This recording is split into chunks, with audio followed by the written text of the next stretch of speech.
안녕하세요 형들, 돈을 댄 남자 돈는남입니다.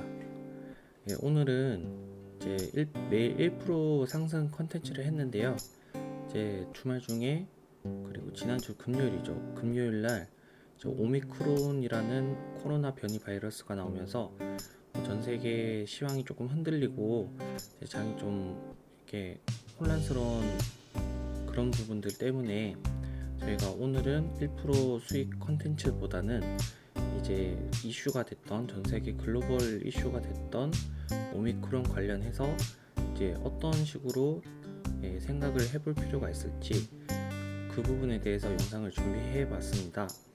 그래서 오늘은 1% 수익 컨텐츠를 하지 않고 이 영상으로 대체를 할 생각입니다. 그래서 이 영상을 보시고 다음 주에 어떤 식으로 증시가 흘러갈지 그리고 어떤 종목들이 상승할지 그런 걸 좀 살펴보는 시간이 될 것 같은데요. 일단은 뉴스를 먼저 살펴보도록 할게요. 일단은 현 PCR 검사로 못 잡는 오미크론, 정부 새 검사법 개발 속도. 여기 이제 내용에서는 알파, 베타, 감마, 델타 등 4종목만 가는, 오미크론 늘면 5종 이런 뉴스들이 있고, 그리고 이게 이제 오미크론이 그러면은 어떤 녀석이냐 이런 걸 좀 살펴봐야 되는데요. 오미크론이 지금 WHO에서 얘기한 거는 이제 오미크론이라고 명명을 했고, 이게 보츠와나에서 처음 발견됐으며 남아공과 홍콩에서 감염자가 보고됐다. 그리고 이거죠. 이것 때문에 이제 전 세계 시황이 좀 흔들렸는데, 바이러스 검출과 동시에 감염이 가파르게 증가했다고 설명했다. 이들은 현재 PCR 테스트 결과 이 변이 바이러스가 계속 검출되고 있고, WHO는 오미크론 변이 바이러스가 이제 이달 9일 수집된 표본에서 처음 확인됐다. 그리고 이게 이제 핵심 키워드 같네요. 최근 몇 주 동안 오미크론 변이 바이러스 검출과 동시에 감염이 가파르게 증가했다고 설명했다. 이제 이 감염이 가파르게 증가했다, 이 부분이 좀 주목할 부분인 것 같고, 기존에 있던 코로나 바이러스를 대비해서 감염되는 속도가 엄청 빠르다. 그래서 확산이 좀 많이 될 것이다 라는 게 첫 번째 좀 이슈가 된 것 같고, 그리고 이거죠. 우리는 아직 이 변이 바이러스에 대해서 알지 못한다. 그리고 오미크론 바이러스가 기존 백신을 통한 면역 생성 체계를 피해갈 경우 6주 이내 백신을 재설계하고 100일 이내 초기 재조분을 선적할 수도 있도록 조처했다고 전했다. 이건데 이제 기존 백신을 저희가 뭐 한국 같은 경우에 80% 가까이 접종하고 이제 백신을 많이 맞고 나서 조금 위드 코로나도 시행을 하고 전 세계적으로 백신이 많이 보급됐죠. 근데 이 백신이 효과가 없을 수도 있다, 이런 게 예상이 되기 때문에 이제 전 세계 시황이 좀 크게 흔들린 부분인 것 같고, 이런 부분들, 델타와 비교해 위험성이 그리 크지 않을 수도 있다는 의견이 나왔습니다. 이걸로 봤을 때는 또 이제 증상이 특이하긴 하지만 가볍다고 말했습니다, 이런 뉴스도 있더라고요. 그래서 이런 부분들을 봤을 때 제 생각을 이따 뒤에 말씀드릴 건데, 이런 뉴스들이 있고, 그리고 이거죠. 이제 현 PCR 아까 처음 뉴스 검사를 못한다 해서 아마 지난주 이제 장 마감하고 시외에서 이제 진단 키트 관련주들이 좀 시외 상한가 간 종목도 있고, 이제 갭상승을 많이 다음 주 초에 많이 할 것 같아요. 그럼 뉴스는 대략 이 정도로 살펴보고, 제가 이 부분들에 대해서 제 생각을 정리를 좀 해봤어요. 이제 중요 관점 포인트는 결과만 먼저 말씀을 드리도록 할게요. 첫 번째가 당장 하락이 나왔지만 오히려 기회가 될 수도 있다. 이게 오늘 이제 시작이자 끝이라고 볼 수 있을 것 같아요. 일단은 이 부분이 가장 중요하기 때문에 이걸 염두에 두시고 다음 설명 들으시면 더 좋을 것 같아요. 일단 두 번째, 이제 지속성이나 감염률, 사망률 관찰이 좀 필요하다. 아까 뉴스에서도 나왔다시피 이 변이 바이러스에 대해서 아직 나온 뭐 정보가 아무것도 없어요. 막연한 공포 이것 때문에 시장이 좀 흔들린 것 같은데, 전 세계적으로 퍼지는 현상을 좀 지켜볼 필요가 있고, 사실 이게 변이 바이러스가 처음 나온 건 아니죠. 이제 델타도 있고 감마도 있고 뭐 여러 바이러스가 변이가 많이 나왔는데, 다른 변종 바이러스도 이미 많이 나왔고, 지금 지수 조정을 위한 한 가지 이슈로 삼은 것이 확률이 높을 것 같다. 이 부분이 중요 키포인트가 될 것 같네요. 그리고 코로나 팬데믹이 만약에 재발발을 한다 라고 했을 때, 오미크론 바이러스가 전 세계적으로 치명적인 영향을 미쳤을 때에만 이런 경우가 나타날 거고, 그리고 만약 그렇게 되면 코로나 테마들이 다시 한번 순환 개념으로 상승할 예상이 된다는 거죠. 하지만 전제는 무조건적으로 이 바이러스 자체가 아주 치명적인 영향을 미쳤을 때에만 가능하고, 사실 이 확률은 좀 어느 정도 떨어진다고 볼 수가 있겠죠. 그래서 깜짝 이슈로 그냥 사라질 확률이 사실 조금 더 클 것 같다는 예상이 들어요. 아까 그래서 뉴스에서도 볼 수 있다시피 이런 거죠. 오미크론 출현으로 비상이 걸린 가운데 위험성이 그리 크지 않을 수도 있다는 의견이 나왔습니다. 좀 지켜볼 만하고요. 그렇다면 제일 중요한 거, 대응을 어떻게 해야 하나요? 일단 다음 주 장 초반에 개파락은 피할 수가 없어요.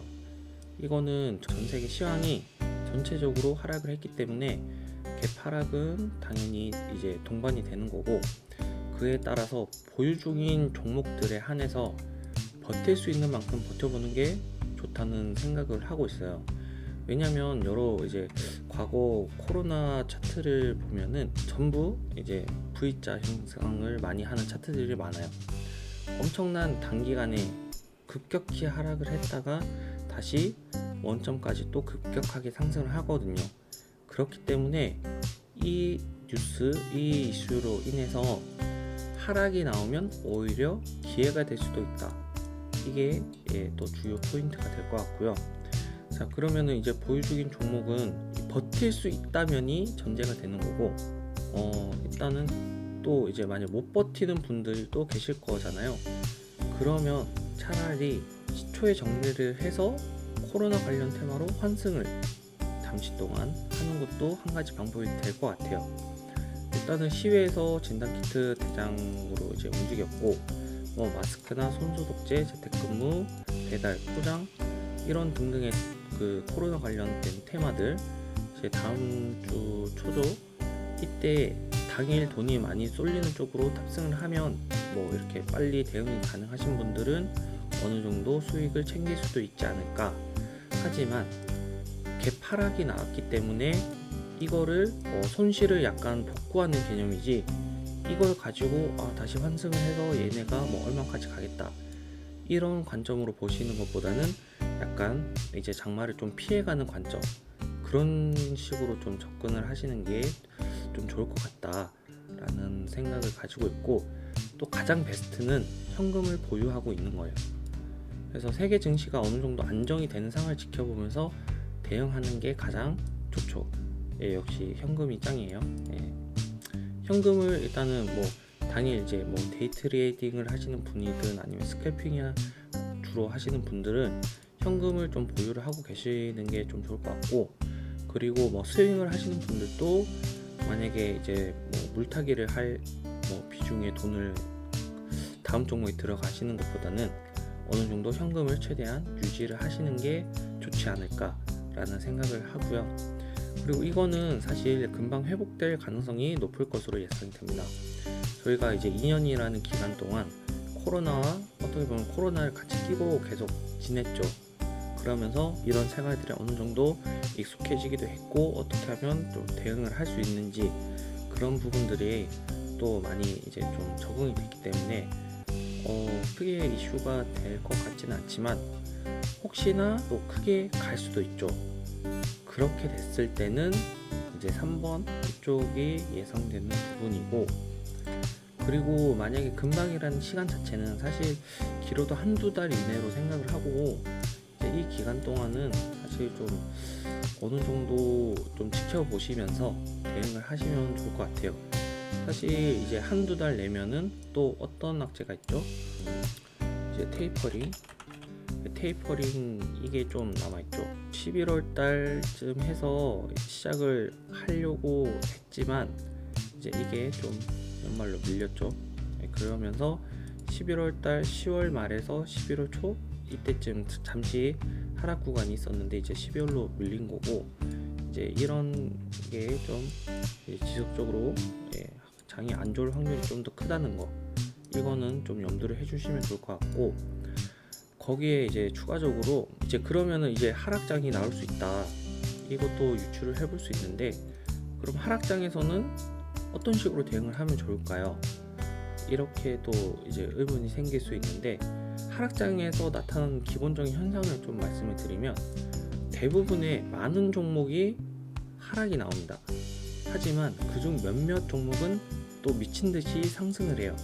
그게 이제 다른 데서 현금으로 이제 돌리는 경우도 있지만, 이제 주식을 전문적으로 투자하시는 분들은 또 이제 또 계속 그게 전업이기 때문에 거기서 수익이 안 나면 또 이제 뭐 이렇게 먹고 살기가 힘들어지겠죠.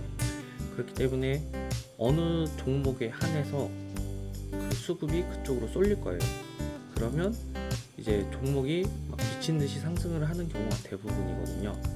근데 이 미친 듯이 상승을 한다는 게 몇몇 종목이에요. 그렇기 때문에 확률로 따지면 매우 적죠. 갑자기 근데 어떤 종목이 급등을 해서 올라탔더니 또 갑자기 막 미친 듯이 하락이 할 수도 있기 때문에, 사실 이때는 어느 정도 뭐 매매 비중을 줄이시든 아니면 그 매매를 안 하시는 것도 좋은 방법이 될 수 있고, 만약에 하실 것 같으면 확실한 테마가 있는 종목, 아니면은 확실한 상승 추세를 타고 있는 그런 종목 위주로 매매를 하시는 걸 추천드리고, 이런 부분에서 또 생각보다 고점이라 할지라도 그게 고점이 아닐 수가 있어요. 이런 종목들 하락장에서 나오는 특징이고, 그래서 좀 돈이 쏠리는 쪽에만 쏠리는 현상이 나오는데, 이런 부분들을 좀 염두를 하신 상태에서 매매를 하시는 것을 추천드려요. 그리고 이제 뭐 품절주가 이 부분을 좀 포함을 시켰는데, 사실 이 품절주는 이제 하락장에서 글로벌 악재가 이제 어느 정도, 이런 품절주는 어느 정도 이쪽으로 돈이 좀 쏠릴 수 있기 때문에 좀 이렇게 좀 설명을 드렸고, 사실 이 품절주도 빅텍이나 양계사 뭐 이렇게 제가 적어 놓긴 했는데, 이 두 종목도 코로나는 그냥 워낙 임팩트가 셌죠. 그때는 하락이 나왔으니 그 점 유의하시고, 오늘 오미크론 관련해서는 이제 이 정도로 설명 마칠 텐데, 가장 중요한 부분은 이거예요. 좀 하락 추세가 좀 이어질 수 있겠지만 이 부분은 오히려 기회가 될 수 있다 라는 점 말씀드리고 싶어서 이 영상을 준비를 해봤고요. 하락을 할 때는 사실 뭐 그 종목이 상폐가 되지 않는 한 하락폭이 좀 클 수는 있지만 대응할 수 있는 방법은 많기 때문에 좀 마음의 여유를 가지시고 너무 급하게 매도하시는 거를 좀 하지 않으셨으면 하는 바람에서 이 영상을 준비했고요. 다음 주에 뭐 갭하락이 좀 많이 나올 수도 있긴 하지만 비중을 줄여서 매도를 하시든 아니면은 뭐 좀 때를 기다리시든 그렇게 대응을 하시는 게 좋지 않을까. 이게 뭐 장마라기보다는 제가 봤을 때는 소나기 같은 느낌이라 어느 정도 좀 마음의 여유를 가지시고 대응을 하시면 좋을 것 같습니다. 영상 시청해 주셔서 감사합니다. 그러면 다음 시간에 또 뵙도록 할게요. 안녕. 다음에 봐요.